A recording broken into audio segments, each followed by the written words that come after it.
Hello everybody, this is S. Shanmugavalli, Assistant Professor from KCS Kasinada College of Arts and Science. Today in this video, we are going to see about HTML web server controls in ASP.NET.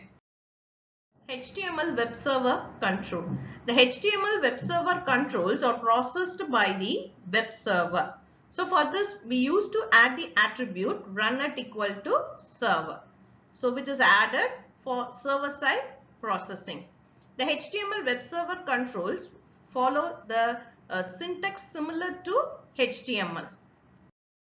Now let us see some of the advantages of HTML web server control.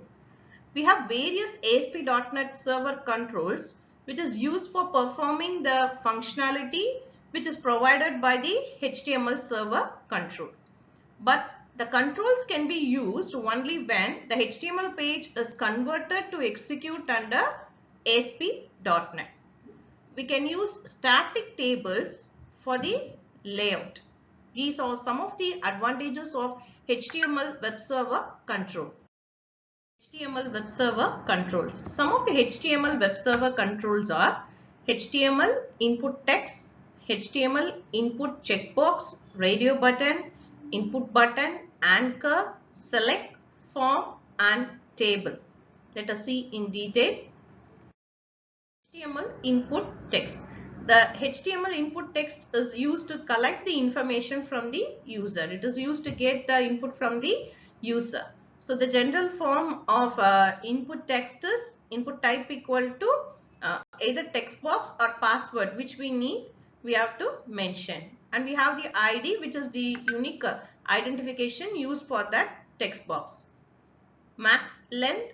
So max length is the maximum number of characters we can add in the text box. Size and size mentions what is the width of the control. Value. So here we are in the syntax we are mentioning the default value as text box data. So if we want to access the value in the text box or password box, we use the property value. Run at equal to server. HTML input checkbox. So the HTML input checkbox is executed on the server side and the user can select values from two options, that is whether yes or no, true or false. The general form of the control is input type equal to checkbox.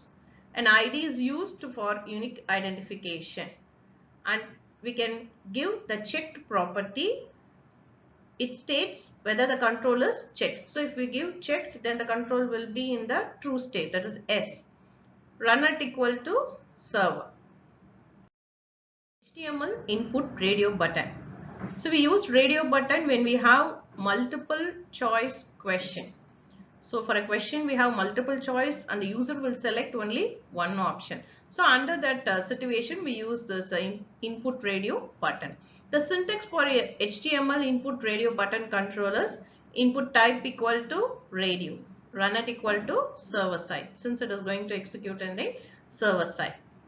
If we want to in default select an option, we give checked.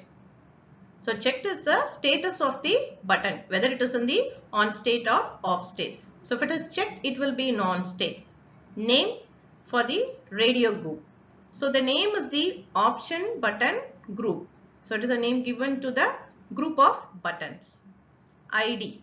So ID is a unique identifier for the control. So if we have four options, they will be having a radio group name. But each option will be identified by the ID. First we are going to see about HTML input button. So the HTML elements allow user to create three types of button. Submit button, reset button and command button. So the syntax for HTML input button is input type equal to, we have to mention the type of the button, whether it is button or submit or reset. And to identify the control we use ID. ID equal to, we can give one ID name for the control. On server clicked equal to, so when the button is clicked, which procedure is going to handle the process. So on server, click handler. So run at equal to server. Since this control is processed by the server, we used to give run at equal to server. HTML anchor tag. The anchor tag is used to create an hyperlink. It is useful to navigate from one page to another. So the syntax for anchor tag is A, ID. So it is the unique identifier assigned to the control. Run at equal to server. So name is the reference for the client side. And target. So where this page is going to open. So that is the target. So title. So title is the tooltip value. href. So href is which page is going to be linked. So the complete path will be mentioned in the href. HTML select. When we want to create a list box, we use HTML select. So we will select an option from the list box control.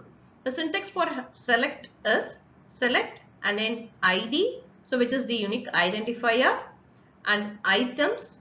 It provides the list of items to be displayed within the list box. Multiple. So the multiple states where the multiple items can be selected. So if we don't mention multiple, we can select only one item. So if we mention multiple, we are able to select more than one item from the list box. Selected index. So we used to choose one item from the select control. So the index of the selected item will be written by this selected index. Size. So size is the number of visible items. How many items a user can view. Value. So it is the number of items selected. HTML form. The HTML form is a container where we place all the controls which we need. So the syntax for a form is form. We have to mention the ID, run at equal to server, and action. Which page is going to take action after submitting this form will be mentioned here. And we have two methods, post method and get method. So any one method we will mention here. HTML table. So the HTML table tag is used to create the table with rows and columns. So the syntax for creating table is we have an table ID and then run at equal to server, and align property, whether the table to be aligned left, right or center. We can mention the BG color, that is background color, border color, which is used to mention the border color of the table, height to mention the height of the table, rows, number of rows to be added in the table, width, it is used to mention the width of the table, cell padding. So cell padding means the spacing within the cells, and cell spacing, that is the spacing between cells. And we use TR for creating a row, TD for adding the data to that row. So far we have seen various HTML web server controls. Thank you for watching my video.